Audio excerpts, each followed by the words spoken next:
selamat datang di YouTube Himatika Polinema Kediri di Bincang Himatika. Nah, setelah lama nih guys ya, YouTube ini off. Nah, kali ini kita mau ada konten lagi nih sama kalian. Kita mau bincang-bincang sama calon ketua Himpunan Mahasiswa Manajemen Informatika untuk satu periode ke depan nanti. Mereka ini kira-kira visi misinya ngapain sih, inovasi apa yang mau dibawa, dan bagaimana kepemimpinan mereka. Oke, jadi mungkin langsung saja ya guys ya, kita sambut calon Ketua Himatika nomor urut 1, Kak Zaneta.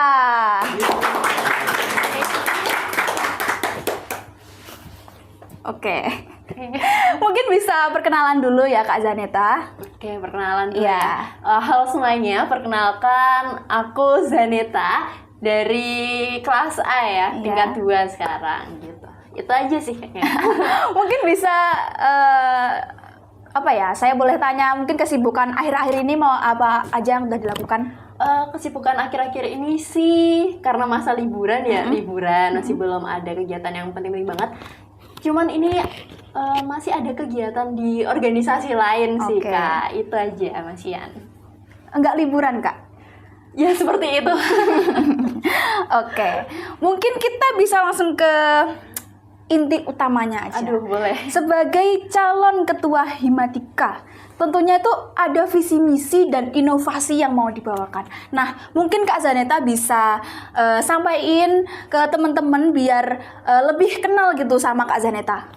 Oke, kalau visi saya sendiri ya, tujuannya itu menjadikan Himpunan Mahasiswa Manajemen Informatika itu sebagai organisasi yang aktif. Jadi mereka tuh bisa memberikan pendampingan kepada teman-teman mahasiswa umum dari Prodi Manajemen Informatika sendiri, baik dari komunikasi dengan dosen, terus pengembangan secara akademik. Jadi nanti teman-teman ketika lulus dari prodi ini bisa memiliki output yang diinginkan seperti itu.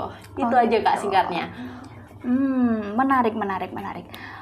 Jadi mungkin ada pembaruan apa yang bisa dilakukan Kak Zaneta gitu? Atau sistemnya Kak? Atau mungkin ada program kerja baru gitu?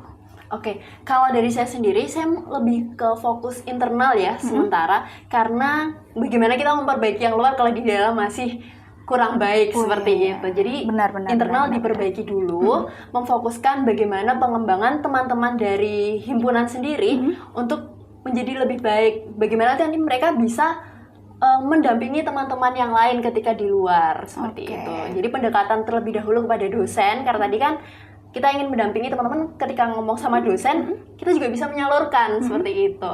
Terus nanti gimana sih teman-teman bisa mengembangkan akademiknya? Nah, kita kembangkan dulu di himatikanya seperti itu Kak. Visioner sekali ya visi dan misi dari Kak Zaneta ini. Nah, aku mau nanyain Kak, mungkin strategi apa dan model kepemimpinan seperti apa yang akan Kak Zaneta bawakan jika terpilih sebagai ketua himpunan selanjutnya? Oke, model kepemimpinan ya. Karena kita Gen Z, ya gitu ya, pastinya agak berat nih. Karena Gen Z itu modelnya kritis, tapi mereka juga chill gitu. Nah, berarti nanti kondisional bagaimana kita melihat orang yang akan kita pimpin. Mungkin dari, kayak saya melihat dengan Kak Ajeng ya. Ajeng modelnya tuh chill, jadi oke, nanti kita koordinasinya chill aja nih, santai, asik. Tapi ketika lihat sama teman-teman yang lebih kritis, kayak oke, kita seriusnya tuh lebih dalam lagi. Tapi ketika emang sudah ada di proker, itu yang santai-santai dihilangin deh. Hilangin dulu, kita fokus dan lebih kritis di situ. Oh, jadi kondisional dan profesionalisme, benar? Iya, betul. Oke. Nah, sebagai ketua nih Kak, jika terpilih, tentunya kan hubungan internal dan eksternal organisasi itu penting kan Kak? Nah, menurut Kak Zaneta itu seberapa penting sih hubungan antara eksternal dulu deh, dengan eksternal Himatika itu seberapa penting sih menurut Kak Zaneta? Menurut saya sih penting banget ya Kak, karena gimana pun kita bakal berkegiatan, mesti ada audiensnya. Nah, bagaimana sih cara menarik audiens itu? Makanya kita harus menjaga banget. Kalau nggak ada audiensnya, mau kita apain acaranya gitu. Oh gitu. Terus nih tadi di awal sempat bilang kalau Kak Zaneta ada kegiatan UKM lainnya. Nah, berarti kan ada kesibukan lain nih dengan selain Himatika gitu. Nah, Kak Zaneta itu time manajemennya gimana ya? Bagaimana caranya memprioritaskan Himatika, karena bagaimanapun juga posisi ketua itu posisi tertinggi ya. Jadi otomatis memiliki prioritas yang lebih tinggi juga. Nah, Kak Zaneta itu ngaturnya gimana ya? Oke, kalau secara umum selama ini sih lebih ke manajemen waktu aku kuliah sih ya yang paling utama. Kuliah, abis itu kegiatan di luar kuliah. Nanti dibagi lagi.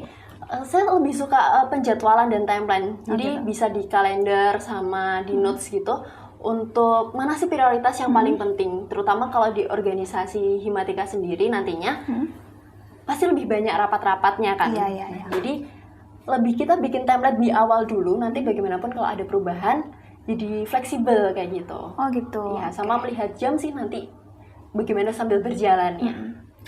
Soalnya ya guys ya, kalau kita lihat di media sosial yang Kak Zaneta sendiri itu tuh sibuk banget beliau ini. Beliau juga ambil kerjaan ya Kak. Aduh, apa tuh? Saya juga bingung nih. Bisa cek IG-nya Kak Zaneta, nanti di bawah sini ada ya. Jadi Kak Zaneta ini sibuk sekali ya orangnya guys ya. Nggak pernah diem. Kalau diem katanya sakit kepala, benar Kak? Kepalanya mules Kak. Bukan perut tapi kepala ya. Iya. Nah, mungkin dari sekian banyaknya kegiatan Kak Zaneta, apakah Kak Zaneta pernah berada di posisi sebagai pemimpin gitu Kak? Oke. Kalau secara struktural mungkin belum ya, tapi kita bisa lihat di kinerja. Setiap orang pasti memiliki sifat kepemimpinan. Iya. Nah, kalau dilihat itu menurut saya sudah bisa berhasil memimpin beberapa teman saya ketika dalam melakukan program kerja seperti itu. Oh gitu. Mungkin dalam kepemimpinan tersebut, dalam hal tersebut, Kak Zaneta memiliki tantangan yang mungkin sampai membuat Kak Zaneta merasa, aduh capek nih, aduh kayaknya nggak bisa lanjut nih. Itu ada nggak fase-fase seperti itu dan bagaimana mengatasinya? Ada sih. Kalau boleh cerita tuh lebih ke arah capek karena ekspektasi seperti itu. Jadi ngatasinnya adalah terima kenyataan, terus lihat teman-teman, oh mereka itu udah bekerja seperti apa sih selama ini, hargai, terus oke, teman-teman udah berusaha, aku nggak boleh nyerah, masa mau berhenti di titik ini gitu. Itu sih singkatnya. Oh gitu. Kira-kira nih Kak, kalau misalkan Kak Zaneta terpilih sebagai ketua himpunan selanjutnya, apa yang bisa Kak Zaneta berikan kepada prodi ini deh, kepada prodi ini? Jelas, ya jawabannya umum ya Kak. Iya. Mestinya adalah waktu, tenaga, untuk materi kan mesti ada lah ya, untuk kas, alur keuangan dari himpunan sendiri. Dan yang paling penting adalah keberanian sih menurut saya, karena ketika kita ingin bersuara kepada dosen, itu adalah hal yang paling ditakuti sama semua orang. Benar. Aduh, nanti nilaiku gimana nih? Itu sih. Saya sudah mau coba untuk menyiapkan mental dan keberanian untuk menghadapi dosen gitu. Dari effort yang udah Kakak berikan ke kita nanti, pengaruh signifikan apa sih yang mungkin bisa dirasakan, mungkin yang kerasa banget nih sama semuanya, terutama yang anggota Himatika? Oke, sesuai dengan visi misi saya tadi kan adalah pendampingan. Jadi outputnya yang akan terasa banget sama teman-teman adalah gimana sih anggota Himatika ini tuh open kepada mahasiswa umum, dan di dalam setelah adanya pembelajaran untuk melakukan pendampingan kepada mahasiswa umum, pasti mereka akan lebih ke-upgrade lah dari sistem dirinya masing-masing seperti itu Pak. Oke, itu tadi topiknya cukup berat ya Kak. Sekarang mungkin kita bisa agak santai dulu. Mungkin kita bisa bahas keseharian Kak Zaneta. Boleh. Mungkin pas kuliah ya, karena ini kan abis libur nih. Iya, betul. Mungkin kita bisa bahas pas kuliah dulu. Kak Zaneta itu biasanya kalau kelas gitu tuh kebiasaannya kayak gimana sih di kelas? Mungkin Kak Zaneta tipe yang ambis banget nih, apa tipe yang lebih ke individual atau lebih ke kelompok gitu? Ini bisa ceritakan? Apa ya, kalau saya melihat tuh ambis itu tetap ada, karena kan ya namanya juga nilai ya, nggak mungkin santai aja. Tapi setelah menjalani selama semester ini kayak oke, jalani aja dulu, aku tahu kapasitasku seperti apa gitu. Terus untuk belajar kelompok sih kalau untuk belajar, tapi kalau nugas kadang sendiri lebih baik gitu daripada dapat kelompok tapi nanti ada masalah di kedepannya kayak gitu. Oke, tadi kan udah tantangan di organisasi nih, mungkin tantangan di kuliah? Aduh, tantangan di kuliah ya. Wah, itu mah banyak ya. Banyak banget tantangan di kuliah. Secara umum sih mesti ada partner ya.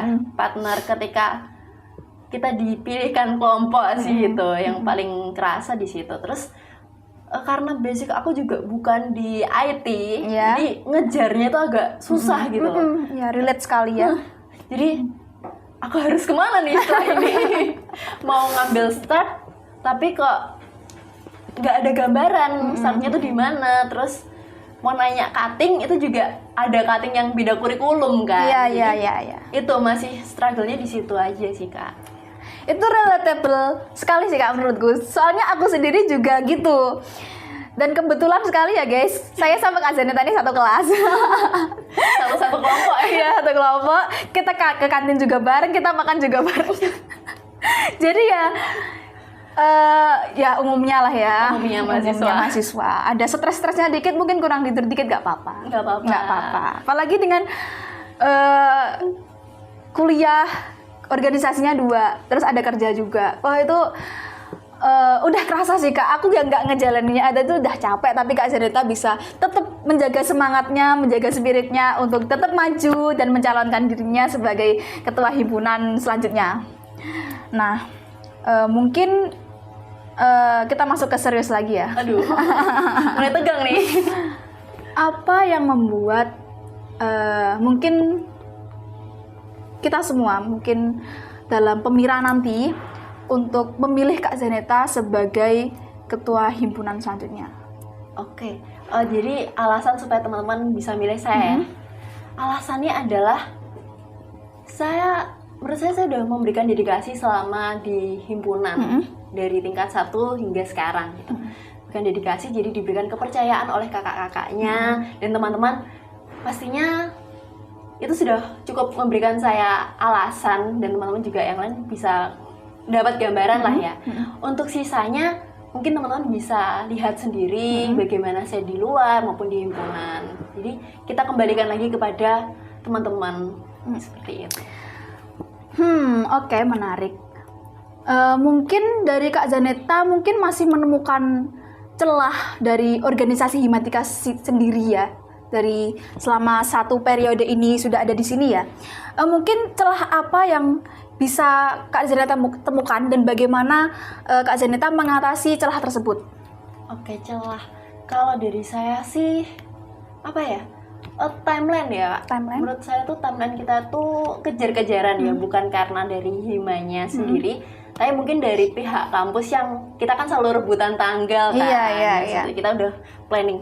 Nah, mungkin kita lebih gercep untuk pengajuan aja ya Kak, walaupun emang kita ada kesibukan seperti itu. Mungkin di situ sama sistem komunikasi kita sih Kak, mungkin ya. Jadi nanti akan diperbaiki, kita akan melihat lagi, apalagi kita biasanya punya adik baru kan. Iya. Sifat adik-adik kita tuh berbeda dengan sifat kita dan kakak kita. Mungkin kakak kita adalah sifatnya lebih tegas, jadi kita harus bersikap seperti apa. Di angkatan kita tuh kayak menurut aku santai ya. Nanti adik kita tuh seperti apa? Apakah kritis atau lebih santai kayak kita? Seperti itu. Menurut Kak Zaneta sendiri tuh apa sih yang menyebabkan kemunculan celah tersebut? Apakah faktor keuangan mungkin ya dari kampus, atau mungkin faktor lain, mungkin apa sih yang menyebabkan celah-celah tersebut? Waduh, banyak ya itu ternyata. Celahnya itu seperti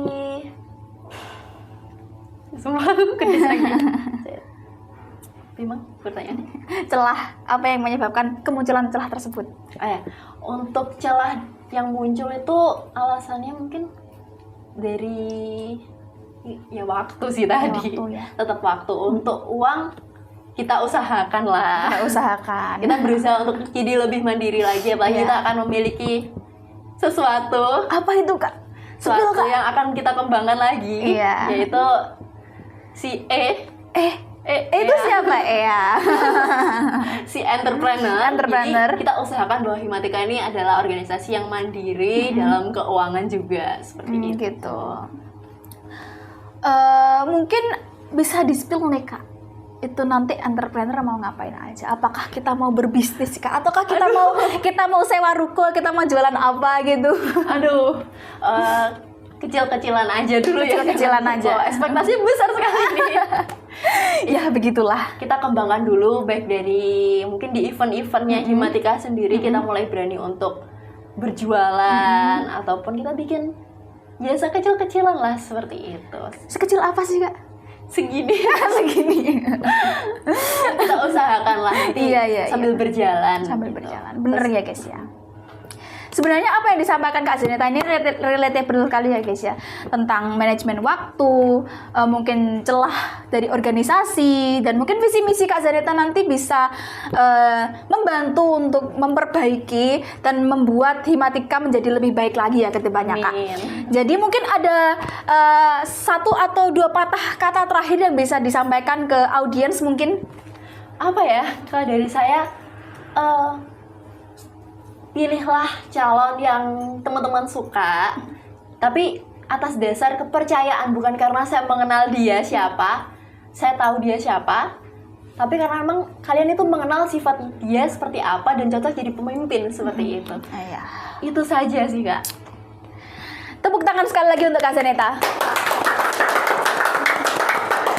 Oke, sebelum kita mengakhiri podcast dengan Kak Zaneta kali ini, jangan lupa untuk subscribe dan like dari YouTube channel ini, dan follow juga Instagram kami himatika.kdr. Jangan lupa juga follow TikTok himatika.polinema. Oke, mungkin kita bisa ketemu lagi di podcast kita yang selanjutnya dengan kandidat kedua. Sampai jumpa guys.